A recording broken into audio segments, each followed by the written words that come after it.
Буквально 90 минут отделяют юношей Динамо Тбилиси от исторического достижения. Прямо сейчас я нахожусь здесь, в столице Грузии. И здесь ответная игра против минского Динамо. Нужно просто не проиграть в 2 мяча. Ну а ничья, победа, так вообще будет праздник. Как это будет, сейчас узнаем. Поехали.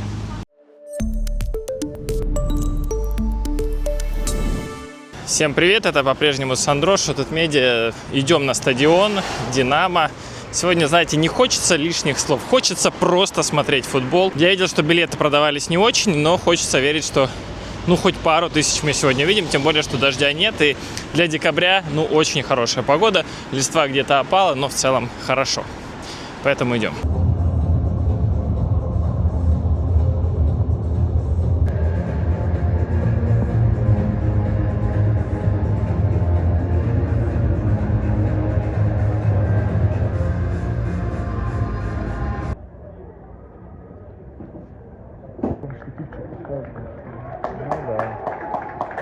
Динамо Минск на поле, а белорусского коллеги нашего нету. Пусто. Матч начался, уже даже 11 минут сыграли. Ну так, знаете, есть полумоменты, очень похожи на первую игру. Знаете, учитывая то, что я сейчас нахожусь вот под таким козырьком, потому что, в принципе, здесь и медиатрибуна, и вдруг дождь пойдет. Получается, что особой разницы нет, что был прошлый матч без зрителей, сейчас со зрителями. Но они есть, они над нами, по крайней мере, так говорят. Я в перерыве пойду обязательно проверю. Главное, что Долтмурзи в старте. Харибашвили мы видели на трибуне, я вам его покажу. Вот он, Саба.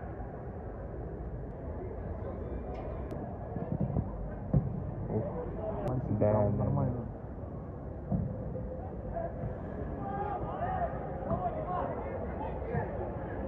Антон Емельяненко, эксперт наш постоянный. Проскакивает в медиа где-то, что вот там впервые там могут, то все, но в целом нет какого-то ажиотажа, и над нами не очень много людей, мне скидывали фотки сверху тоже, и нет такого, что вот Реал приедет, когда, тогда да. Неплохо. Я тебе наврал, он олимпийский чемпион в составе ГДР. Бро, 4-0. Рассказывай мне, у меня флеш-скор есть. Я не такой доисторический мамонт, у меня интернет работает, если что. Ладно. Ну ты, скажи честно, опоздал, потому что боялся, что сейчас 2 гола пропустит уже Минск в начале. Опоздал, потому что очень хотел борща поесть, если честно. Немцы барселонируют, что ли? Вот еще один момент с правого фланга.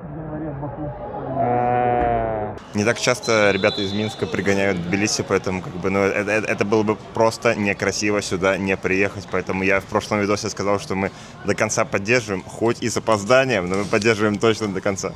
Дружище, у меня бейджик на 2 матча, я точно буду на 2-м матче, мы своих не бросаем. Да, мы в прошлом видосе сравнивали с матчем Барселона-ПСЖ ответным, я не знаю, по этим 20 минутам, по-моему, я не видел, но по статистике, наверное, с этим пока нельзя сравнивать.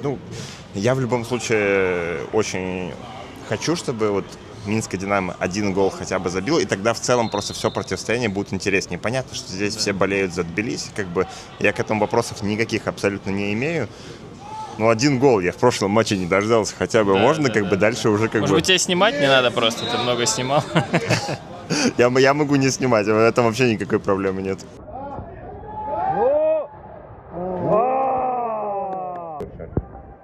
Немецкий у меня первый иностранный. Примо. О! ВР работает. Ты рад, что вратарь хотя бы себя проявляет? Да, конечно. Да. Хотя бы мы уже увидели первый удар от Динамо, классно. Динамо Минск, там сейф был, поэтому все работает. Хочется твою улыбку увидеть, а то сейчас, если 4-0 будет, наверное, ты скажешь. Больно, наверное, но реально ничего не было. Легенда.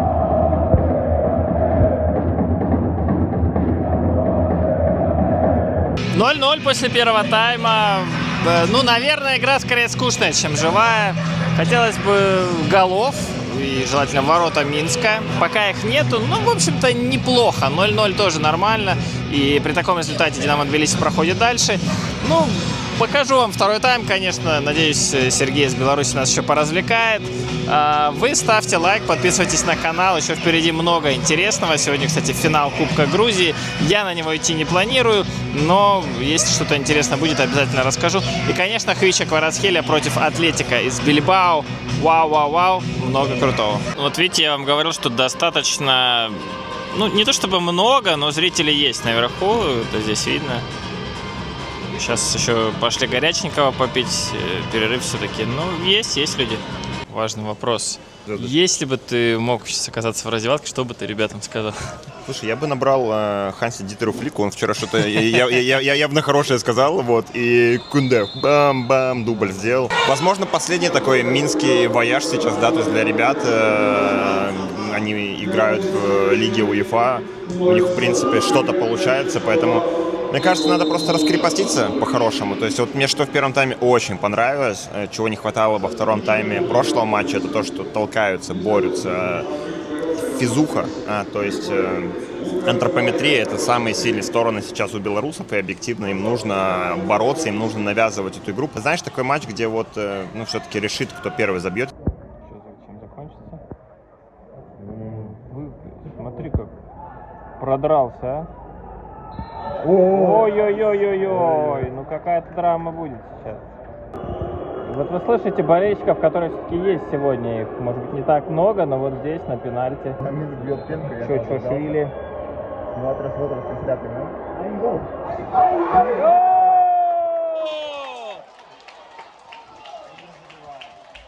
Взрывается аплодисментами, и скамейка, и трибуны. Чо-чо-швили герой. Да, реф, не задумываясь, поставил на точку, но вратарь молодой потащил, вы видели. Давайте еще раз повтор посмотрим. Ну, наверное, все-таки не самым лучшим образом пробил игрок Минского Динамо. Артем Воскобойникау. Так написано в протоколе, по крайней мере. У тебя какие ощущения от этого эпизода? Первый, наконец-то, ну, супер большой шанс, на самом деле, за 2 матча. Знаешь, вспоминаю вчера матч в Милане. Миланский Интер принимал Ливерпуль. Никто не сравнивал Динамо Тбилиси. Да. Я люблю сравнивать с большими матчами, потому что я верю, что эти ребята заиграют, но кто-то из них точно, да, то есть дойдет либо там до сборной Грузии, либо до сборной Беларуси, почему нет? Такое более чем возможно. И вчера вот достаточно спорный пенальти поставили ворота Интера. Сабаслай бьет всегда в левый угол, и он всегда реализовывает. То есть вратарь всегда знает, что он бьет туда, вправо от себя. И он бьет либо низом, либо верхом, но сильно и реализовывает. Но сейчас, объективно, игрок Минского Динамо, наверное, где-то переволновался. То есть исполнение, знаешь, такое, ну да, не идеально. На 6 из 10, я бы сказал. После пенальти в голове много мыслей, конечно, было, но как-то оно прошло. Забивая моменты, ну, игра может по-другому сложиться, можно цепляться, как я говорил, можно делать 2-2. Моментов реально практически нет, Тбилиси очень компактно, очень грамотно обороняется, я думаю, что сейчас на вдохновении есть шанс и третий мяч в этом противостоянии у них забить. Грустно, но верим все равно до последнего. Забили, да. Ну, теперь-то доволен. Забили. Я не знаю, ты снял что-нибудь? Да, но я кусочек голос снял. И вы видите, что именно Воскобойников не забил пенальти сначала, и потом забил уже с игры. 2-1 по общему счету, интересно, смотрим дальше. Пошли замены у Динамо Тбилиси. Вот шанс, может быть, вот это будет шанс во втором тайме впервые. Это попытка контратаки, нога поехала до Мурзиев. Дай, беги, ну там не добежишь, ты беги все равно. Халид или кто поменял бутсы? Да, Халид поменял бутсы как раз таки после того эпизода, когда у него нога поехала и... Сильно прижались.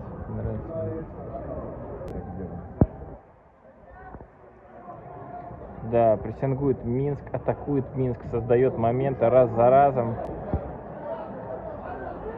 Да.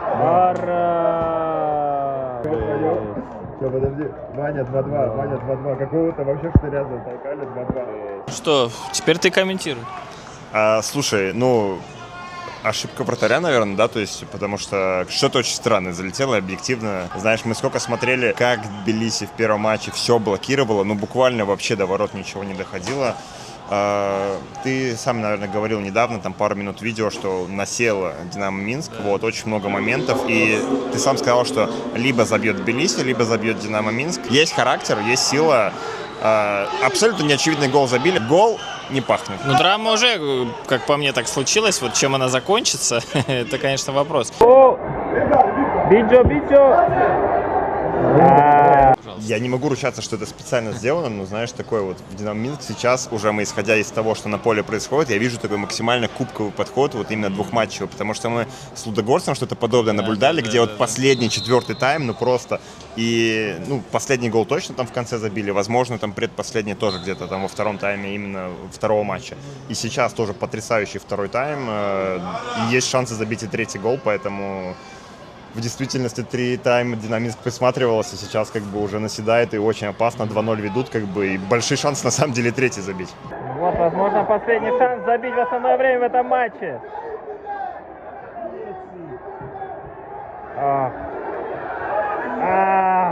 Знаете, что хочу сказать? Пока еще матч идет, 86-я минута, вот есть такая проблема у грузинских футболистов, что они вот перестают играть в пас, они перестают играть командно, когда решающий момент встречи. Вот, кстати, ты сейчас это видишь, вот, ну, покати налево, покати направо, много вариантов нет, вот каждый идет сам и бьется. Знаешь, мне кажется, такая, ну, определенная просто нетерпеливость есть, и это просто уже, как бы, знаешь, как какой-то факт свершившийся, да, как бы. Я причем везде это вижу, Ю-21 и главная сборная, и это прям проблема. Я не знаю, как реагируют на это тренеры и в детском возрасте, но вот есть такая проблема. Смотрите, Ираклий, старшая команды, как он переживает тоже. Еще один шанс.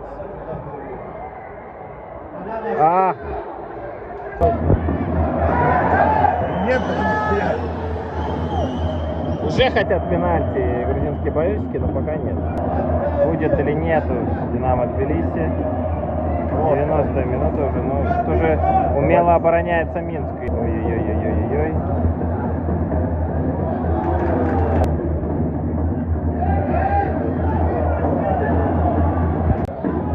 Все, друзья, пенальти.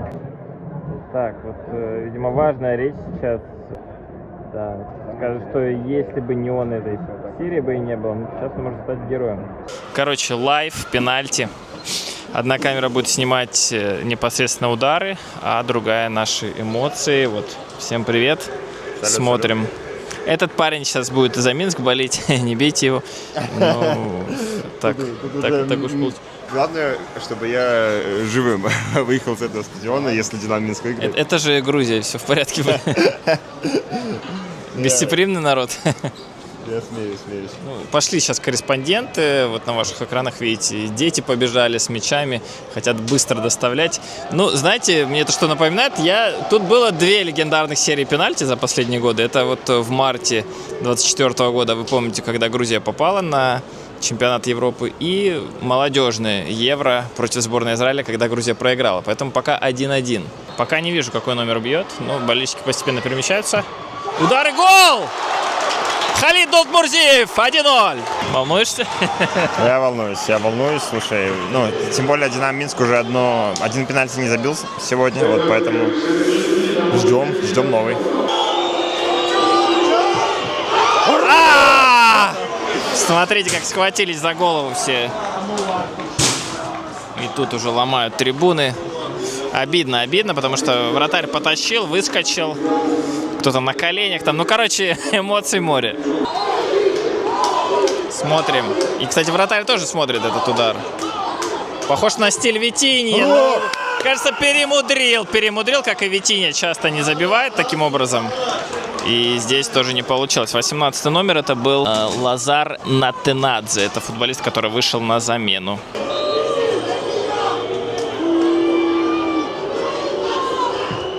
Ах! 2-1 в пользу Минска, но еще не вечер, как говорится, еще шансы есть. Но вы видите эмоции. Мы видим Ираклия, который переживает не меньше всех нас с вами. Диаконидзе.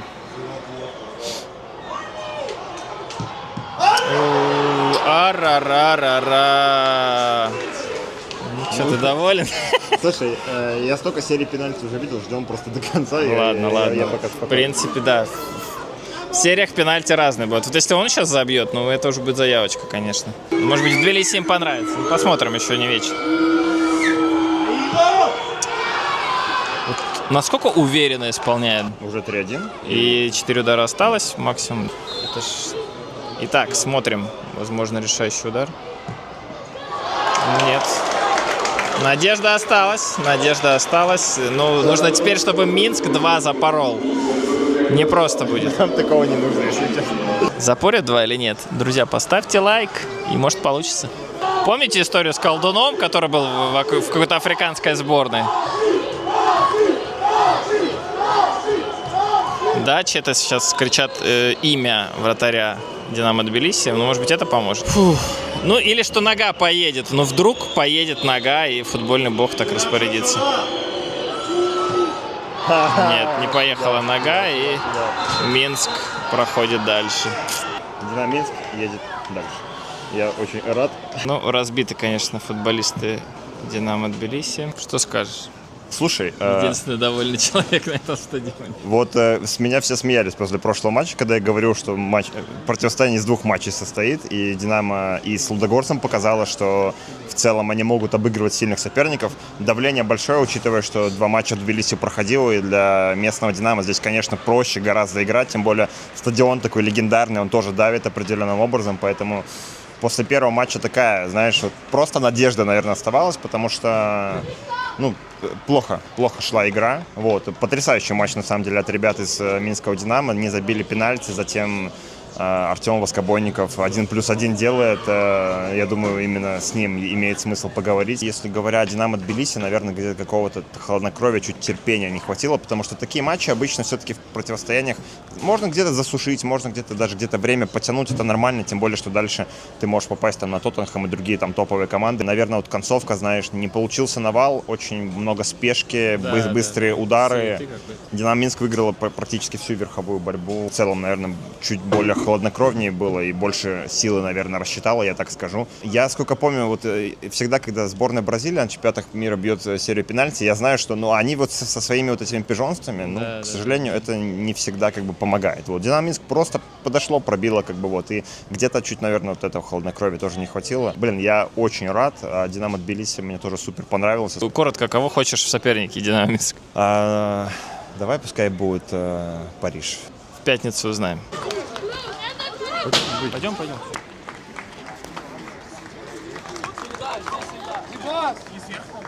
Ну, ничего такого. Пошлите на фоне победы. Пойдемте. Ну, конечно, только положительные эмоции. Как бы верили, руководство клуба верило в нас, тренерский штаб, конечно, верил. Вся команда верила и, ну, чувствовали, что пройдем дальше. Насколько тяжело играть, когда оба матча проходят, по сути, в Тбилиси, то есть для другой команды это, по сути, оба как домашние матчи, насколько вам тяжело было? Ну, наверное, тяжелый скорее первый матч, более чем, потому что перелет, там в некоторых странах акклиматизация, вот это вот все.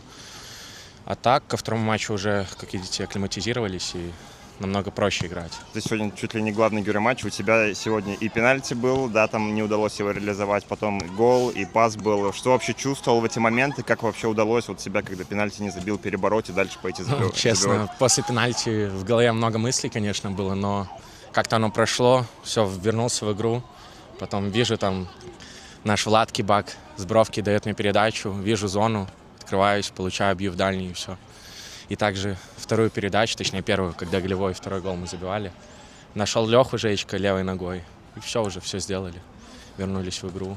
Там уже серия пенальти, там уже удача на нашей стороне. Что все-таки вот вы изменили, из-за чего игра по-другому пошла? Ну, на самом деле в первом матче тоже первые минуты действительно хорошо вышли, играли. Но вот такой клуб, как Динамо Тбилиси, не прощает таких ошибок, вот как у нас произошли. И из-за этого получили 2 быстрых гола.